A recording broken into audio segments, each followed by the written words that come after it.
Today is July 11th, and we're in the office of Gregg Lerman, where we're going to do an interview post-removal of Judge Santino. And Gregg, can you give a sentence that acknowledges the recording and gives me permission? You have permission to record this interview. Okay, thank you. All right, let me just get out my notes here. Bear with me. Okay. All right. Just a couple of biographicals that weren't in the trial. Where are you born?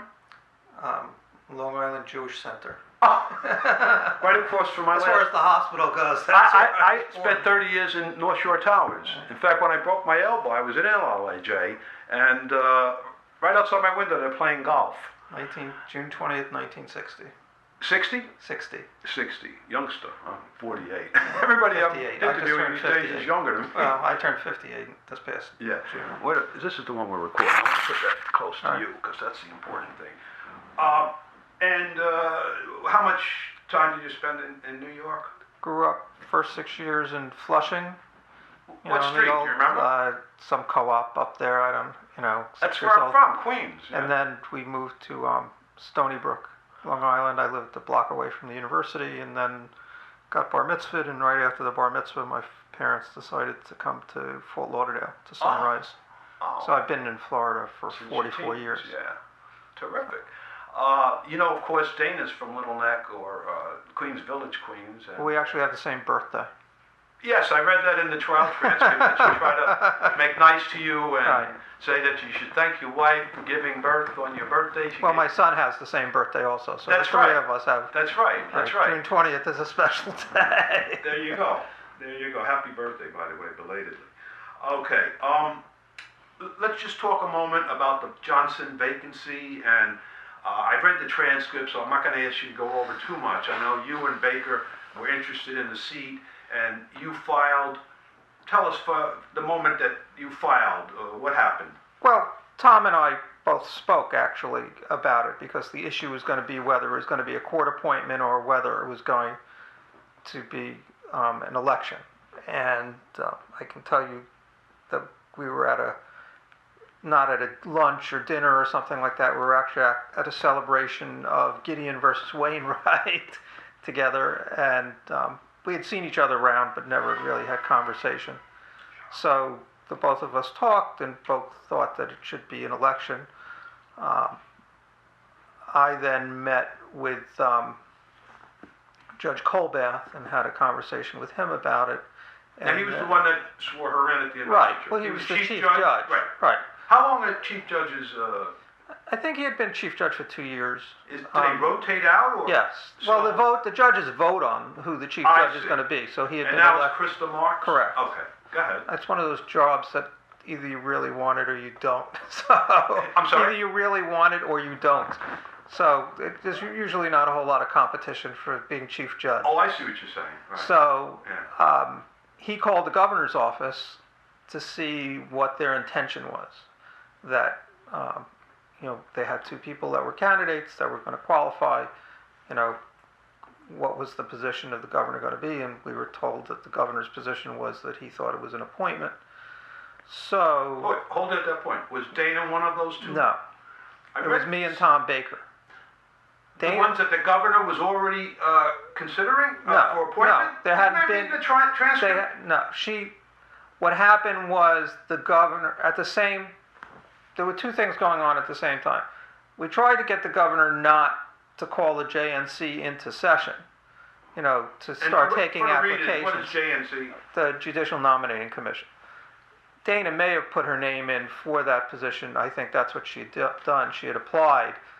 She didn't get sent up to the governor. I don't even know if the governor got any names sent up, because we spoke to Susan Booker, who's the supervisor of elections. Susan said to myself and Len Fuhr, who's the lawyer that I had hired, send me your case law, send me why you have this position. She had her lawyer review our position. She agreed with us, so she accepted our applications to qualify, and then she accepted Tom's application to qualify. So she had two people that qualified during the qualifying period, myself and Tom Baker. Mm-hmm. And then I filed the lawsuit through Len, to Through? declare Len Fuhrer Oh, yes. to Well, who is he? He's a private lawyer that So represented in other words, me. you hired a Right, lawyer. I hired a lawyer. Right, okay. So he happens to be the husband of Sam Schausberger, Yes, who's yeah, the judge. I met her. She Right. campaigned at Century. So Len filed an appropriate writ in front of the Supreme Court because it's something that doesn't go to a trial court, it goes directly to the Supreme Court, and asked that the governor be prohibited from appointing somebody, that this should be an election.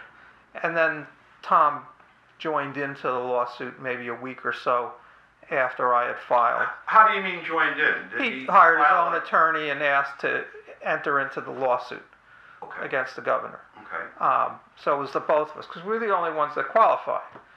No one asked for the court to reopen qualifying because two candidates had qualified during the Within appropriate qualifying period. For whatever reason that no one will quite ever understand, the court reopened qualifying for 1 week. And that's when Dana Santino Slipped in. entered into the race. Yeah. Now, on my when you dime. say for reasons no one ever understood, could you speculate as to why? Was there any? I Were don't- they trying to help Dana Santino? Oh, no. No. I mean, they didn't know Dana Santino from a hole in the wall. Oh. The only explanation, because they didn't give any real explanation as far as that part of the opinion goes, would have been that others may have been of a mindset that it wasn't going to be an election and they weren't going to write a check for $5,000 to the supervisor of elections when they didn't have to, when it was going to be a court appointment. So why qualify for something that's not going to be an election? I didn't think it was an issue. I was 100% certain I was right. Tom was 100% certain we were right. Len was 100% certain. So let me ask something. What is the actual point of law that you prevailed on? And if so, why wasn't that readily apparent before the If what was the point of law? if you resign from office and you have a limited amount, in order to run for a higher office, which Judge Johnson had She was going to county to do, she was circuit? going county to circuit. So she had to resign her position as a county court judge in order to run for circuit court.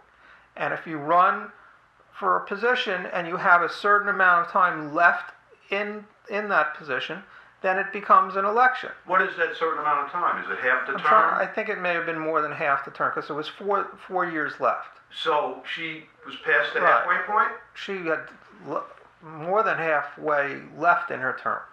More than I'm not- halfway? So she I'm not 100% certain today Okay. without looking so back. what was the decision? What did they But- say? so the We court agree said- with the Lerman court- right. because, what did they say? I mean, the court said, based on the status of the law and based on the fact that she had to resign in order to run for circuit court judge, and whatever time was left on her position, that was an elected position and not going to be a court-appointed. What was the Possession. adversary point of view? What was their hope? Well, their position was that the judge resigned, and whether there was any time left or no time left on her position, the governor had a right when somebody resigned from office to appoint. Is The there- big issue was that she was resigning in order to run for a higher office. Going If she vertical, had right. simply resigned from office, then I think the governor would have had the right to I appoint. see. But it was the manner in which, or the reason she was resigning, that was the primary Is issue. there politics behind that? In other words, No. A resignation because of health. They let the governor have the privilege. But I don't think it's politics. It's just, no. Okay. Now, when you prevailed, was there any chance for them to appeal from that, or No, No. that was it. that was the final Right. decision? Okay. So now you're running. Now Santino gets in a race. Okay, Right. got that. All right. Now, okay. Now, this is the first time you ran for judge. It's the first time I ran for anything other than student body president or something. Right. Sure. First foray into Right. electoral Right. politics. I mean, I had worked on Okay. campaigns before. Now, did you attend the forum for candidates? I attended I think the question you're asking, and you can correct me if I'm wrong, is there's a required CLE that all judicial candidates are supposed to attend in order to run for judge. Right. It's a 1-hour Right. class to say this And is it was the on 2 do's. days or something? It was 1 day. It was only an hour. It was a do's and don'ts of running for judge. All right, That so you- actually Len Fuhrer was one of the teachers at. Oh, so you were there. Right. I was there because I was thinking about running, or we were running at that point. I'm trying to remember exactly when it happened, It was Len Fuhrer, Judge Gerber from the 4th District Court of Appeals, and then Gary Lesser. Well, you had to be running at that point. Well, it was supposed to be either you were running or thinking about running. It may have been before I think it was before the qualifying period. No, because that doesn't make sense, because then how would Santino have woofed it? Well, she didn't go. That's what I mean. Right. But you can't blame her for not going to an event that was scheduled before she threw a hat in the ring. Well, but she was thinking about it, and we knew that it was definitely after. Well, she didn't say that in the trial. No, well. I would have said I wasn't a candidate at the time. No, well. So she had to be a candidate. I know. She wasn't a candidate yet when an official candidate yet when it had happened. It was certainly after Judge Johnson had resigned. Well, okay. All right, so I had to have made the decision whether I qualified or not is another story. What was I don't the know. time of the resignation, by the way? Roughly. I don't. Months. Probably April or May. Okay. I'm not positive about. I know that it was after Judge Johnson had resigned. I'm not sure if I had formally qualified or not, or I was just getting ready to do all the paperwork. So you couldn't Because find we may have been. the date. Don't forget it. We had to wait till Susan said she was willing to take our paperwork. Yeah. No, what I'm getting at is, well, did you look around the room and see who was there and notice that she wasn't there? Well, I know I had already hired Cornerstone because Cornerstone was there, and they're the. That's Nani? Right. Rick Isnani's company. He was there?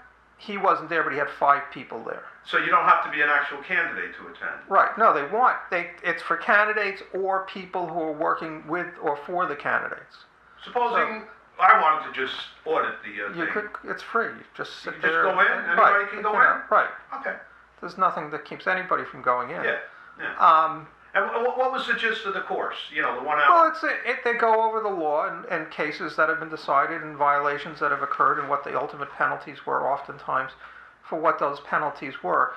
But I know qualifying hadn't closed because there were people there that were still thinking about it. And that was one of the issues with Santino was if you weren't sure what the law was, and you knew this seat was open and you were thinking about running, why didn't you attend the seminar? And she didn't have, and her answer to that, this was a question that came up either at the Sun Sentinel or Palm Beach Post interviews. And her answer was, well, I didn't think Mr. Lerman was correct in his assessment of the law. I thought it was, we may have already started, she thought that it was going to be an appointment. And actually, I remember this to this day because I laughed. Why would that exempt her from this course? You still need to. Right. Well, she's not running. But if she's their point was, whichever paper it was, if you're thinking about it, you should have went to the course. On the side of caution. Right. You err on the side of caution. Yeah. Caution. I remember that I don't remember which paper it was, but I remember because I laughed when she said that, and whoever was doing the interview, it may have been Tuckman, so then it would have been the Sun Sentinel. Said, Mr. Lerman doesn't appear to think much of your research skills. And I said, well, that would be true, because I can be snippy at times. Okay, so were there any of these case laws examples that were kind of analogous to your situation, where she could have profited from it? I mean, they would tell you you can't attack your opponent based on his. Right, they give you examples of judges that have gotten in trouble. You can't say false things. You can't show, like a judge had a picture with law enforcement officers. You can't. I'm sorry, a picture? With law enforcement officers. You can't imply, and this is really part of what she was guilty of, imply that you're going to be standing with one side or the other, or that, I'm going to be, for victims, and I understand victims, and I'm going to be for law enforcement. So, which are things that she continually did, and that's one of the specific things they talked about. You can't talk about your opponent and the nature of his practice and be critical of it, which she was guilty of. You can't say that you're going to stand with this group versus another group, which she was guilty of continuously. There was a Cory Booker Facebook photo? Well, that's what. So there was a Cory. Well, that was after I sent them an email and said, "Look there's this picture of Cory Booker standing on Martin Luther King with his hands out, and she thanked him for his support." And I sent an email to Giorgio, and I said, "You can't," or whoever I don't think I sent it to her. there were times I did send emails to her, and I said, you can't do it. Cory Booker's not getting involved in this race.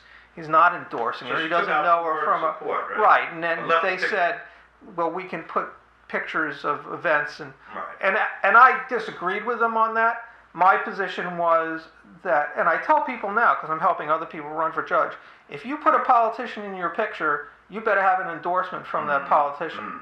You cannot imply that you have an endorsement. Sure. And I felt that even though they put in the words, just because he's in the picture doesn't mean it's an endorsement. Right, yeah, disclaimer. That disclaimer that was insufficient. Right. I pick and choose my battles, How many were in the class besides you, roughly? 10, 20, 30, 100? No, probably 30. 30, okay. And Patriot Games was not there. Right. Oh, by the way, I had occasion to meet Giorgio at a Gabe Lerman event. I'm supporting Gabe for his election. And I said to him, Richard, what did you do to my girl Santino? Just to see what he'd say. And he says, I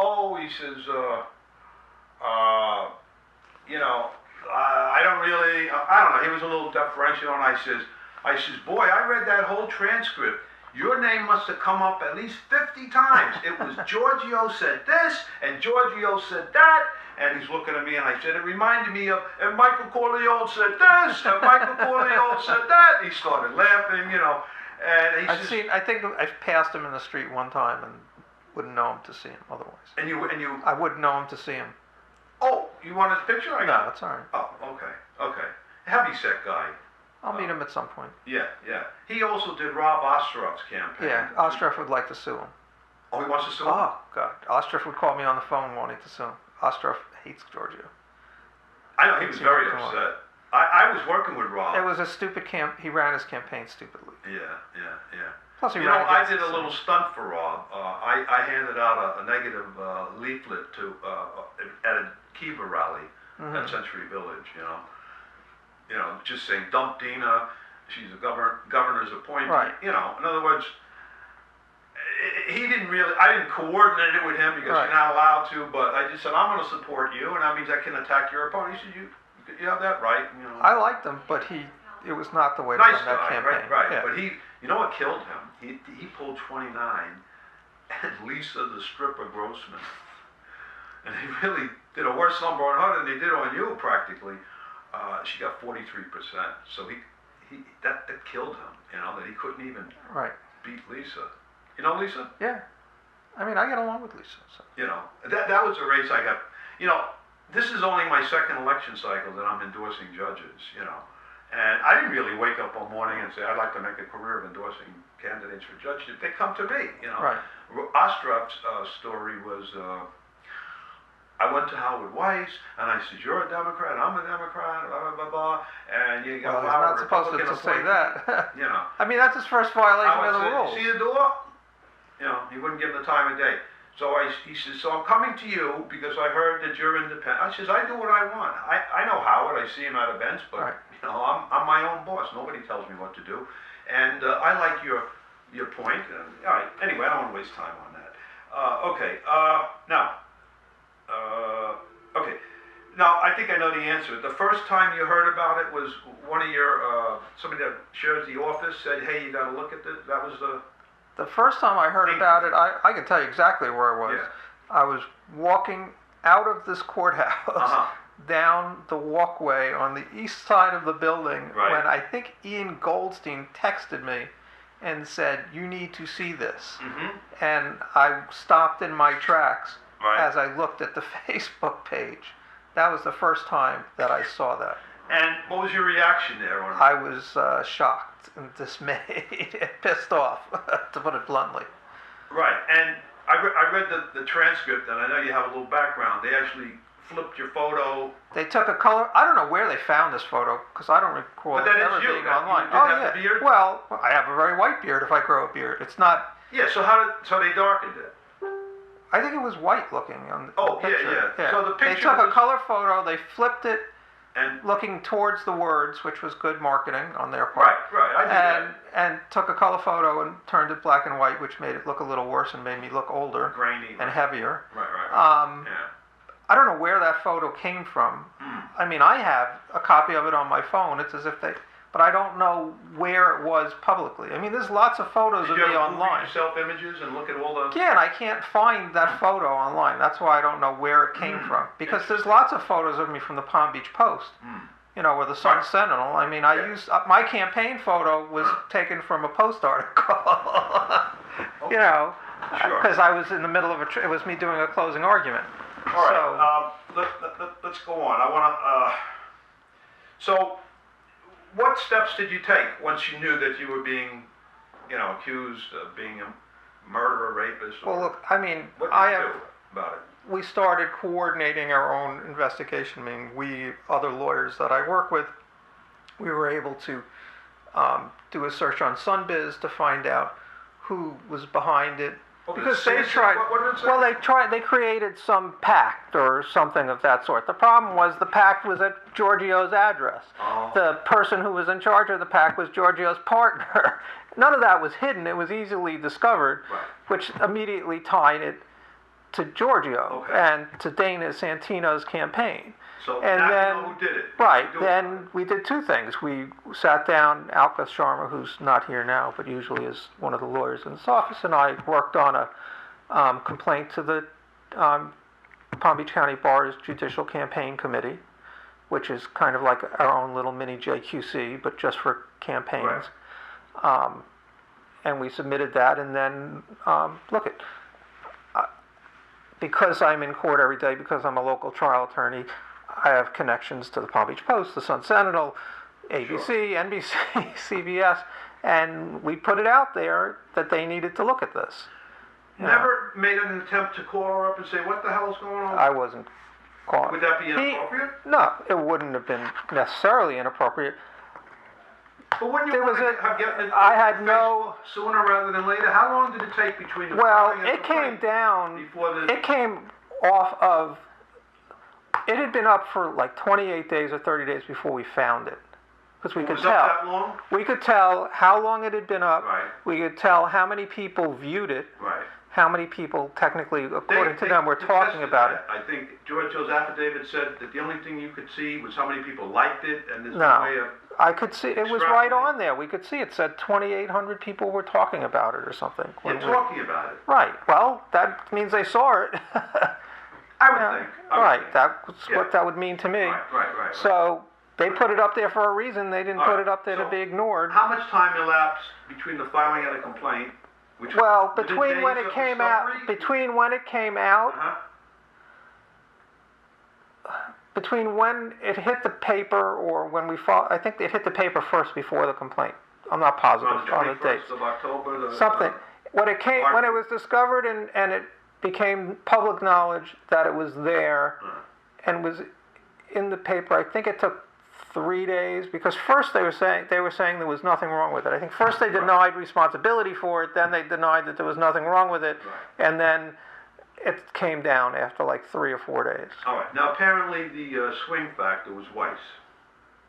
Well, that's an interesting subject, because the story that they put forward here was that Gary Lesser and Weiss called Dana Santino. She said that Gary Lesser called Dana. Who's he again, Lesser? Gary is a close personal friend of mine that didn't support Dana, supported me, and is like the North Palm version of Gary Weiss. Of Howard Weiss.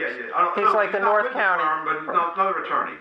It's Lesser and Landy. He's like the North Palm Beach County version of Weiss. Right. Another Democratic power broker, basically. Although he would deny that. He doesn't savor it like Howard Weiss does. Would you characterize Weiss as? I probably met Weiss in passing. He wouldn't talk to me. Oh. What, post the pre or post affair, or even pre or post? Why would he talk to you pre? I'm not going to say what I want to say. I'll tell you something off the record, but I'm not going to say it on the record. Right. All right. But I had dinner with him. I know you told me. Right. Yeah, no, you told me. Yeah. I mean, we might be friends under other circumstances. Right. But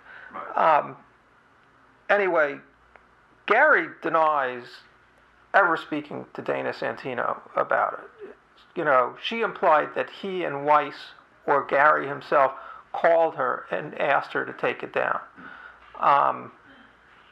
You know, of course she denies knowing that it existed at all, which I think is a lie, and I think proof that it's a lie is the interview that she did with you, because that interview was before that came out.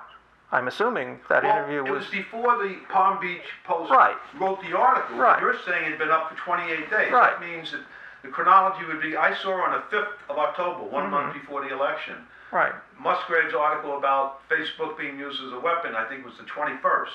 But you're saying it was up for 28 days. Right. So that would mean it predated. Right. But the point is that shows that she's using the same exact words and strategy that's in that Facebook page. So for her to walk in and say that she didn't know anything about it when it's exactly in your interview what she's, you know, what's in the Palm Beach Post. Consistent with. Oh, it's word for word. Well, yeah, but in other words, what she was saying that they had strategy sessions, they were thinking, you know, but she said that she didn't actually craft or see the finished product. Now, in the court's opinion, or one of their, I think, the JQC opinion. It's on the, they just said that her claim that she didn't see the ad defied logic. Strains credulity. Right.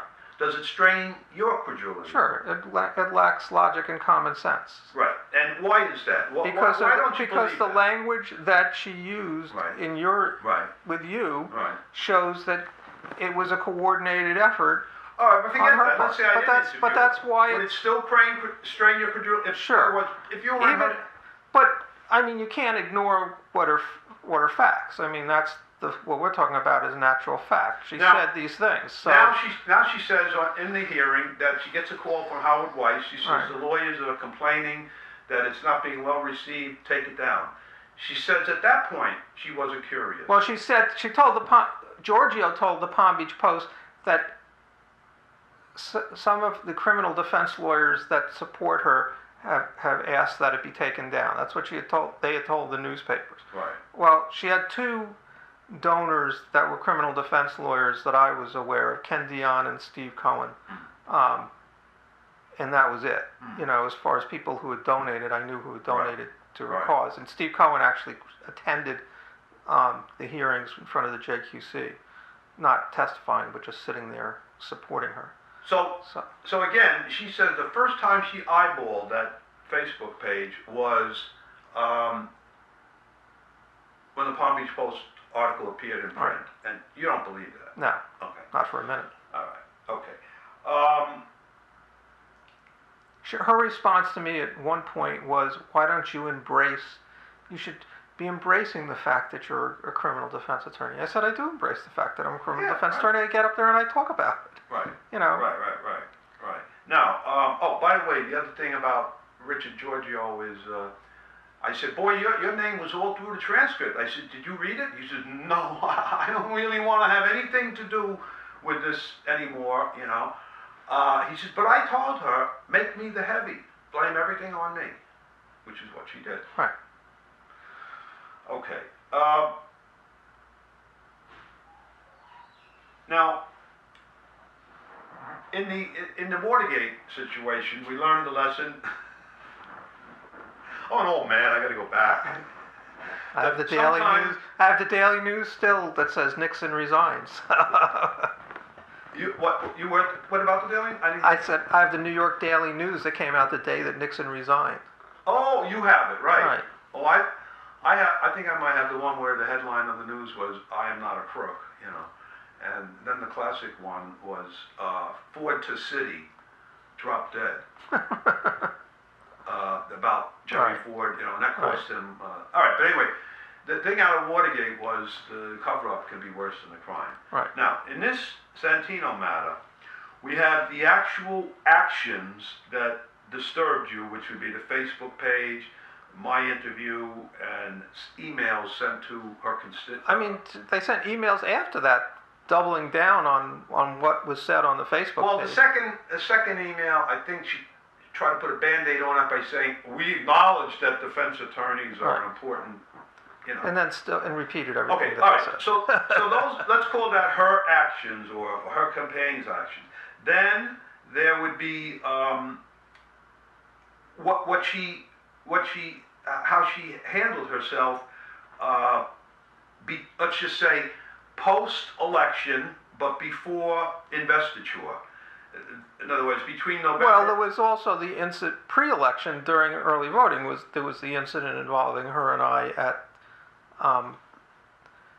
Hagen Ranch Road. Yeah, all right. Where she was screaming what I'm and trying yelling. to get at is, how would you? In other words, the court removed her. Do you think they removed her 100% based on the so-called crimes of the campaign, or could you assign percentages that might say that was only 50%? It was really how she doubled down and refused to apologize until after she retained counsel. Well, how big a percentage? I don't think you can assign percentages. I think it was a combination of the actions that occurred, her lack of admitting wrongdoing when it came out, when the Palm Beach County Bar came down on her, in their opinion, and basically, just an opinion. Right, just an opinion, and dismissed the, opinion of that group, and therefore impugn the integrity of those lawyers who are hardworking lawyers, some of the best lawyers in this county, and then her actions after that opinion came out involving me in Hagen Ranch Road, where she went into this crazed shouting match at me like a 5-year-old, and then her lack of remorse after she was elected, and there was no apology at all until the last day when her answer was due to the JQC, and that was FedEx to me on a typewritten, plain piece of paper, no letterhead or anything. I hope this letter finds you well, Gregg. Right, and I even took the time to compare her signature to known signatures, because I have no doubt she didn't write it. I have no. You mean you have no doubt that she wrote it? You had two negatives in this. No, she didn't write the letter. Right. I think. Oh, you don't? I don't think she wrote the letter. I think Jeremy Kroll wrote the letter. Who? She signed it. Who wrote it? Jeremy. Oh, Jeremy. Oh, yeah. It has that lawyer. Right. You can tell when his voice appears, right? Right. I mean, it just because when he said to me at the deposition, yeah. He seemed very kind of Midwestern. Nice. No, he was a nice guy. Where's he from? He's part of Bogenschutz's law firm in Fort Lauderdale. So I know, but you know where? I don't know where. No. But I was deposed by him, a perfect, total gentleman. I mean, we had an off-the-record discussion before we went on with the stenographer. And I said, I was just appalled when she said that. I mean, I said, Jeremy, I'm a Sixth Amendment guy. Rights of the accused, innocent to proven guilty. Well, I'll talk about something off the record when we're off the record that involved me. That I don't want to go on a record. But anyway. He said off the record, he says, listen, I'm a defense attorney, so, Right. So, that's what you do. Right. So, in other words, what I'm trying to ask you is, let us assume that up to the moment the Facebook ad appeared, let us assume that she had been contacted and said, oh, I'm going to take that down, I'm firing Giorgio, I'm putting out a public apology. It's simpler than that. Do you think she would have held on to her? She wouldn't have had a complaint from me had she apologized to start with. It's not what she did. Okay. Even after the Palm Beach County Bar came out with what they said, she still held firm that there was nothing wrong with what she did. Right. She still had the opportunity to make it right and refused to do it. Instead, she went on her 30-minute diatribe in front of the public at a public library. There was any number of opportunities for her to pedal it back, and she refused to do that. Right. Whether it was her ego, her husband, or Giorgio, or a combination of all those factors. I assume it's a combination of all those factors. Yeah. All right, but what I'm trying to say, if you don't want to acknowledge it, what I'm trying to say is, let's supposing that the actions occurred and you had filed a complaint, and that was the... Do I think they would have removed her? I don't know. Right. Do you think it would have resulted in a removal? If she had I think under shown this current fired the guy, under this public current, apology, do you think she would have held she on? would have been suspended for 6 months, maybe not removed. Okay, this is the Maybe. whole point Right. when I say the cover-up. Right. Maybe. I mean, Cooks a goose more this- than the crime. The court wants to make a point that they're tired of this stuff.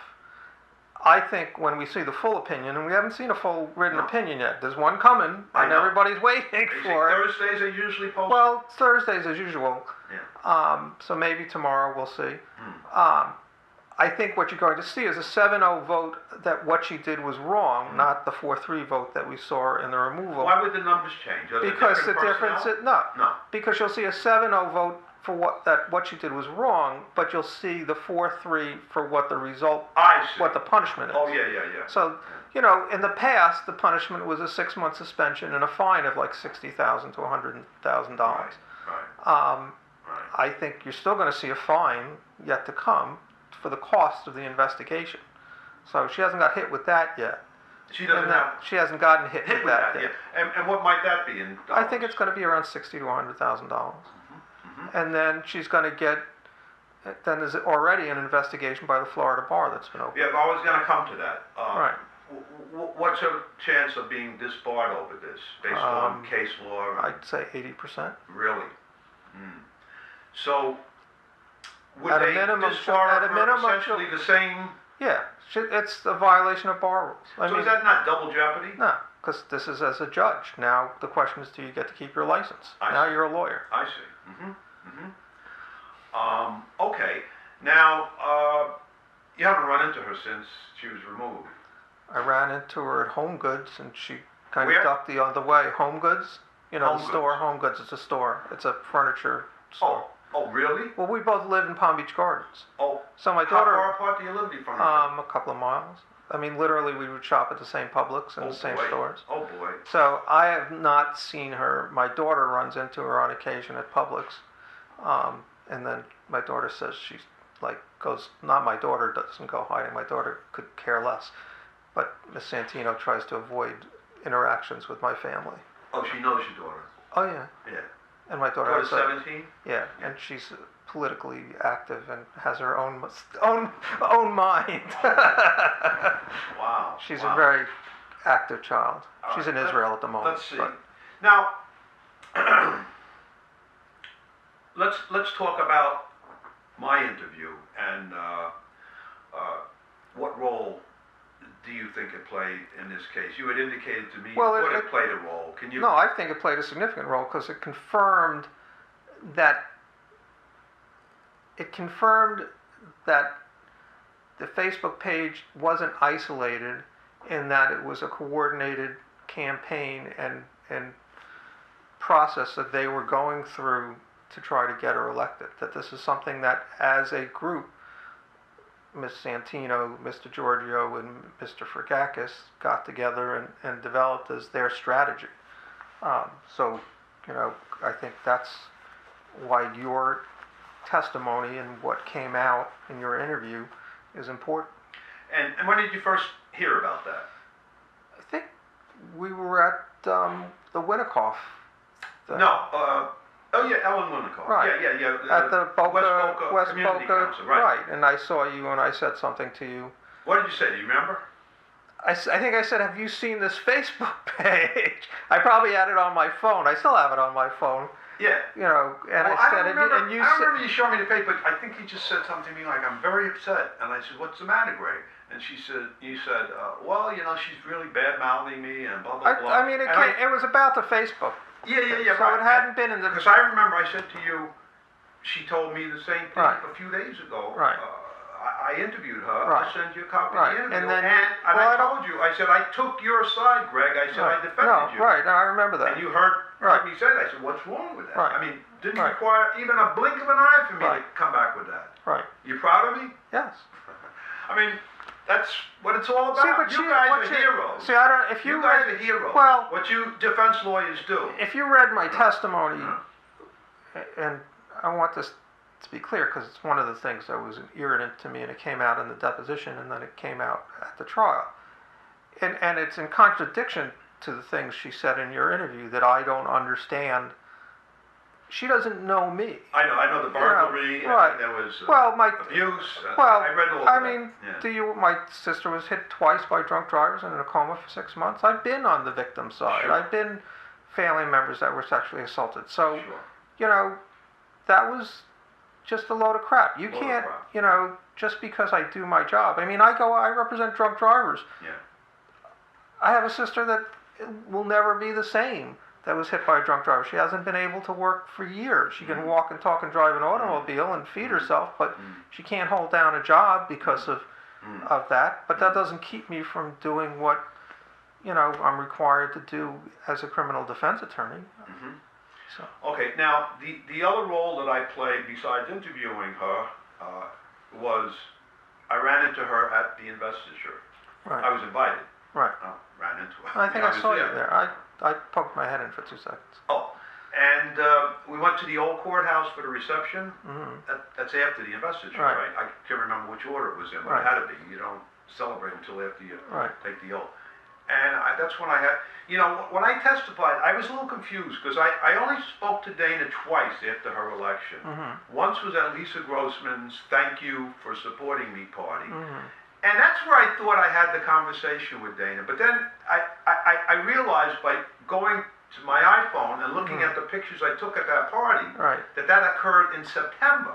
Mm-hmm. It was post-primary, not post-general. Right. Right.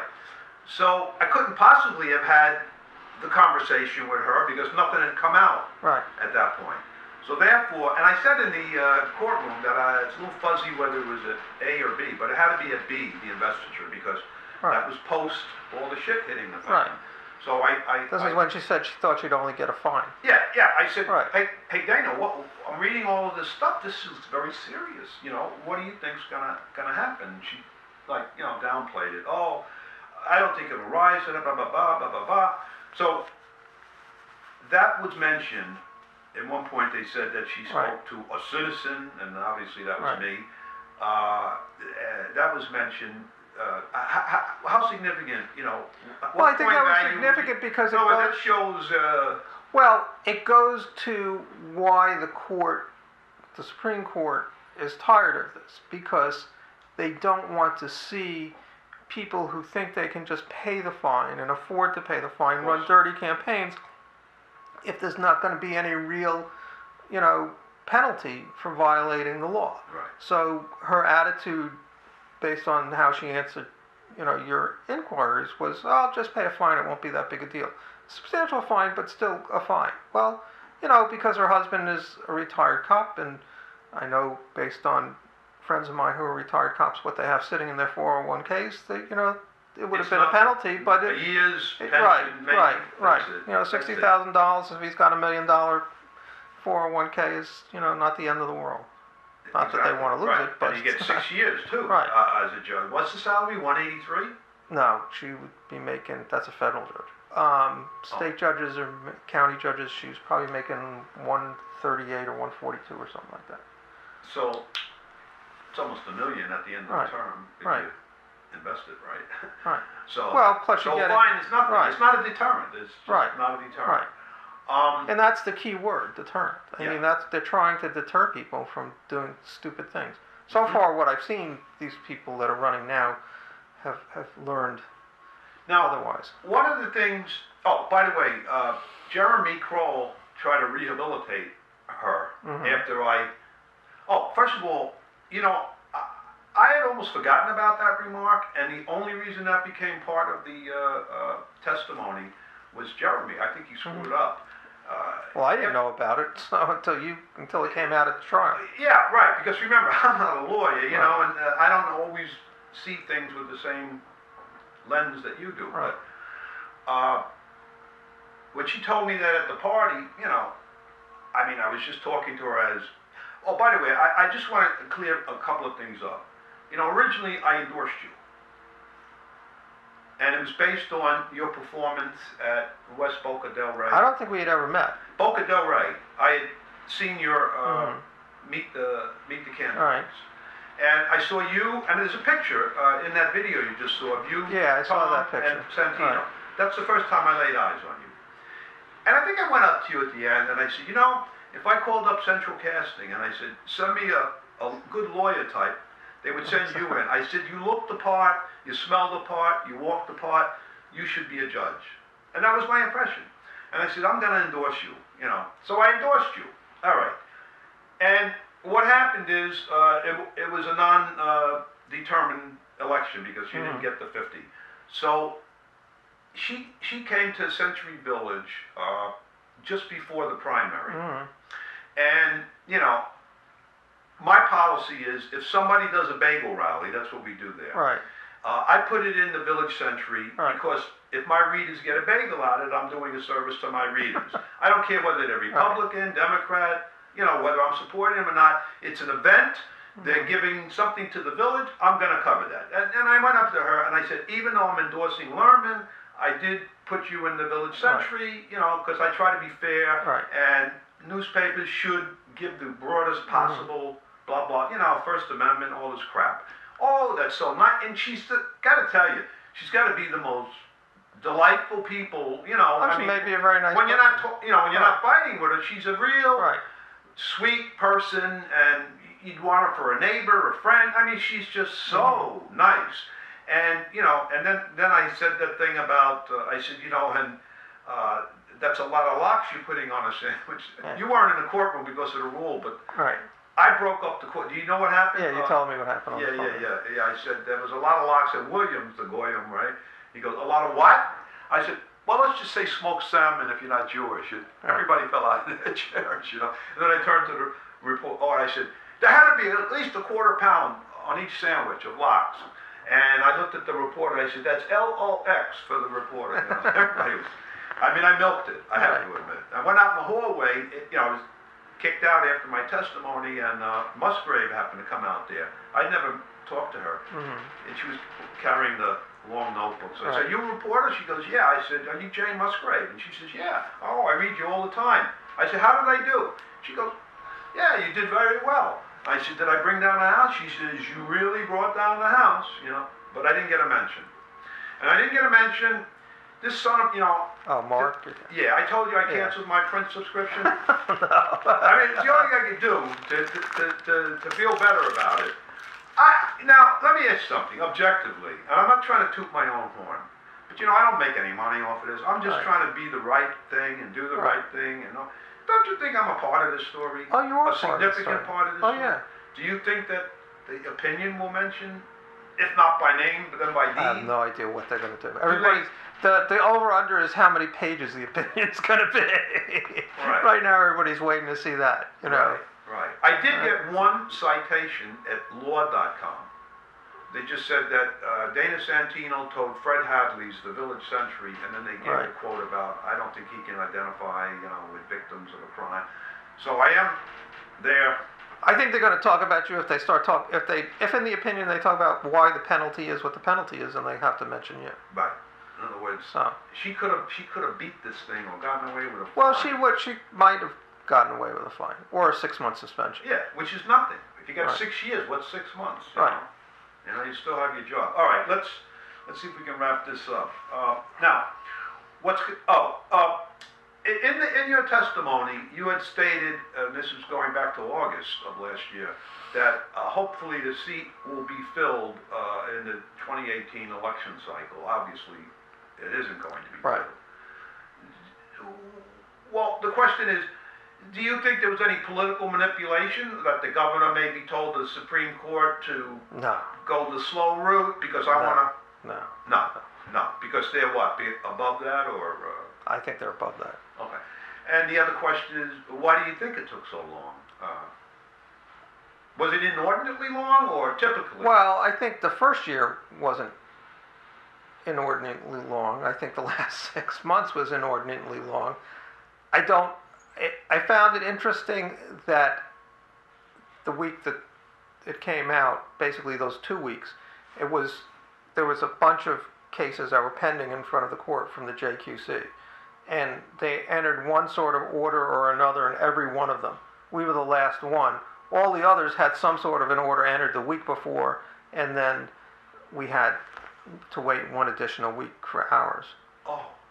I know on the website it says because of tremendous public interest in this. Yeah, but I think that just is something they put every time there's a judge. But they knocked off a judge the week before in Jacksonville. Right. So now we have a vacancy. Right.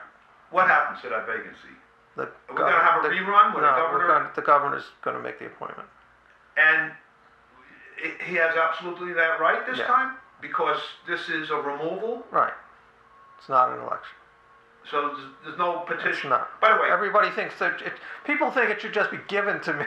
I don't expect that. We understand that... Right. Right. In other words, morally and ethically it should be given to you, but legally you have no claim to it because that's not the way it works on the planet Earth. They're going to put the Judicial Nominating Commission will meet. People will put in their applications. They will do their interviews and do due diligence. I have not made that decision yet. And how much time do you have to make that decision? They haven't even called the group in, so they'll once they say they're taking applications, it'll be like 30 days for everybody to get their applications in, and I see. There'll probably be about 30 people that'll put their application in. And what are some of the factors you're considering, if I may ask? I mean, one of the factors is, and I'm not going to get an answer from Carrie Howitt, but I'm sorry, I'm not going to get an answer from Carrie Howitt, but who's that? She's the public defender. Howitt. Yes. So if she was not going to run for re-election, then I would probably not put my name in, and I would run for public defender. Which, I mean, right now I'm helping two candidates, primarily one, but I'm doing some work for a second one that are running for judge. Who's the one you're helping, can I ask? Joe Mayorma.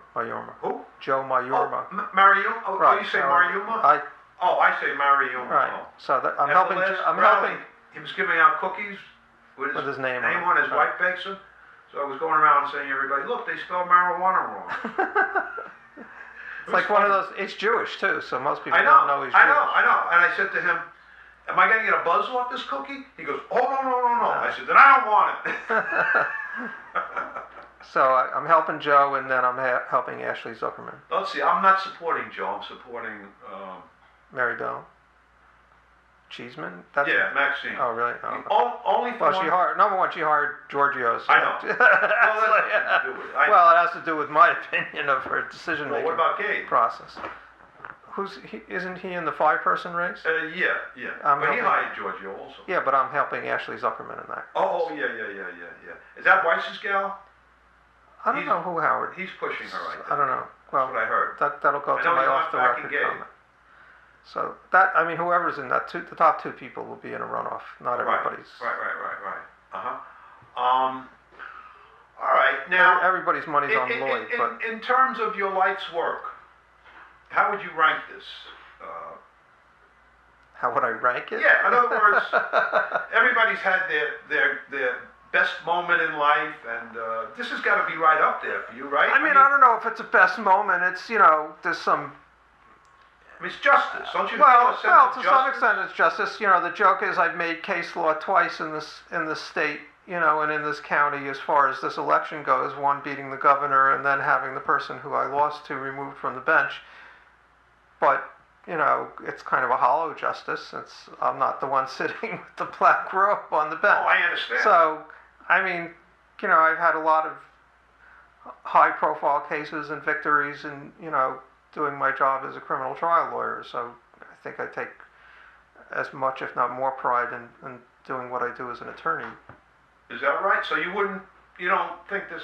I'll give you an example. Like, one of the things I did as an activist is that I complained to the condo ombudsman about them using condo money to give the management employees tips. They would, my condo president would go to First Service, they give him a check for $2,000. He'd go to Wells Fargo, they give him $2,000 bills, and he's going around without receipts and handing out tips. And I said, I'd like to see who got how much. Maybe I want to give that person a little more money. Maybe I feel that's sufficient. And I'm entitled to see where every nickel is spent under condo law. Wouldn't give me a list. I said, why not? No, we don't have to give you a list. We got an opinion from Weiss and Handler. We don't have to give you the list. I said, well, I'm going to challenge that. So I went to the state, and the state took a much broader view. They didn't really give a shit about the receipts and all of that. What they said is, wait a minute, he has no business giving out the money in any format, because that's condo money, and you can't use condo money for non-condo expenses unless 75% of your membership Agreed. alters the bylaws, So now nobody gets a tip. Which you'll never get 75% of anybody to do anything in Century Village, but especially not to dig into their pockets more, So as a result of that, they can't give out these gratuities anymore. I'm just giving you an estimate. 2,000 from Cornwall, we have 16 association, so it's about $32,000 a year. It's been 3 years now. I've already said Century Village, about $100 grand on, To me, I would rank that as, one of my greatest life achievements. And by the way, that's binding on the entire state of Florida. Now, many people haven't heard about this, and I'm sure that they're still doing it, but I made a little case law with that one, And Weiss and Handler defended Lerman, who was the dispenser of the money, and I beat their ass, they lost the case. And because of Florida Freedom of Information and everything, I finally did get all the lists because the attorney had to supply it to the court, and I asked to see all the documents, and it was a travesty. It was like written on a napkin, things were crossed out. I mean, it was a joke, But anyway, all right, so you don't think it's that big a deal? No, I think it's a big deal, but it's not, winning. If something was going to be put on your tombstone, here lies Gregg Lerman, God forbid you should die. His greatest thing in life was... My kids, quite honestly.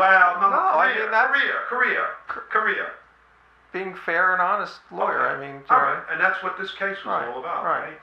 Okay. Justice. All right, well, that's good enough. All right, now let's just see. All right, I think I covered all this. The only thing I wanted to touch on was... first, I never told you what happened during the deposition. After Kroll asked me about, the interview and all of that, he blundered, I think, when he said, "Did you ever have occasion to see Dana after that?" Right. And that opened the door. Right. And I said, well, there was this social gathering, because I still was thinking it was at Lisa's house. Right. And, she started, and I asked her, what's up with this, Now, if he hadn't asked me that question, I don't think I would have volunteered it, because I just can't think of everything, and it was said to me, obviously, in a moment of candor. Right. So you know how we try to rehabilitate her? He said, well, Mr. Hadley, you're a reporter, aren't you? And I didn't know where he was going with that, because, I've been threatened by Asnani once that you're not a reporter because a reporter under Florida's law is a paid employee and you don't have a salary, so you don't have the shield law, and if we could compel you to give up your sources. I said, I don't have any unnamed sources in my article about Kiva. All my sources are named. I said, you got nothing on me, Rick. Fuck you. And I didn't let him. He tried to intimidate me. This is with the Ostrov thing. Right. And I'm a scrappy guy. I don't take shit from anybody. So anyway, so I think that was a blunder, a serious blunder. Because it brought out, the whole thing. And the way he tried to rehabilitate her was by saying, "You're a reporter, aren't you?" So I'm trying to read into it. I said, well, I aspire to be one, because I didn't want him to say, well, actually you're not, because you don't have a salary. I didn't know where he was going. So I said, I aspire to be one. So he said, well, perhaps she gave that answer to you about it's no big deal because she thought you might report on it, and she didn't want to convey to you that it was bigger than she, That was his attempt to rehabilitate the client, but that wasn't getting her. If anything, it hurt more than helped. And all right, is there anything that I've left out? Did I do a good interview? Yeah. Yeah, you impressed? I know what I want to ask you. What about the legal community? Other lawyers, are you getting attaboys? Oh yeah, a lot of attaboys. Yeah. Is it sincere? They really? Oh no, yeah. Is anybody downing you, putting you down? Not in the legal community. No. Okay. Yeah, I don't see why they would. I read the comments on the Palm Beach Post underneath Jane's article the other day, and there's some darn it, crazy I people. missed it. Can you tell me? I'll look it up. There's one woman that goes by the name of Lady Justice that thinks that this is somehow some conspiracy between George LaBarga and myself. Between me and George LaBarga and Jane Musgrave. George? LeBarg is the Chief Justice of the Supreme Court. Oh, the Supreme Court. Right. I see. I didn't know the name. Yeah. So, is that what she suggested? Yeah, I mean, she has this whole long diatribe on how I'm friends with George LaBarga and that it was a setup between George and I, and Jane Musgrave is a friend of mine. It's like, first of all, let's start with the JQC. I knew nobody on the JQC. Nobody was a local lawyer, judge, or business person. They were all from out of the county, elsewhere. Right. So out of the 7 people or 6 people, whatever it was, I knew no one. So that's ridiculous. Yes, Jane's a friend of mine. We don't socialize, but we consider each other friends, and she just writes the articles. I mean, she knows, I'm a go-to person when she needs a quote on a criminal case. How long has she been on that job? 20 years? Probably at least 20 years. I mean, I'm friends with her and Daphne Durrett. And who do you think is bigger, her or Bennett? What do you mean? Like senior or I don't. More important. Bennett covers politics. She covers mostly the courthouse. She and Daphne Durrett do the courthouse. Yeah. So. All right. I just take one last look at the notes. Let's see.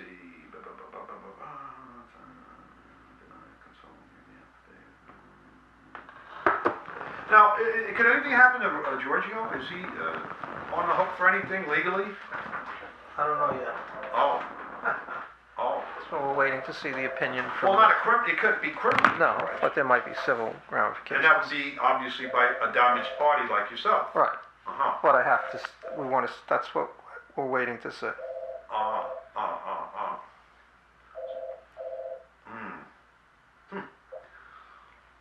So I guess I might be testifying another trial because I told you that she told me to make me the heavy. But that's okay. That's what he told me. I mean, we'll see what happens. Yeah. It depends on what the Supreme Court actually says in their full opinion. Yeah. All right. I'm gonna turn this off and just make sure. Just make sure.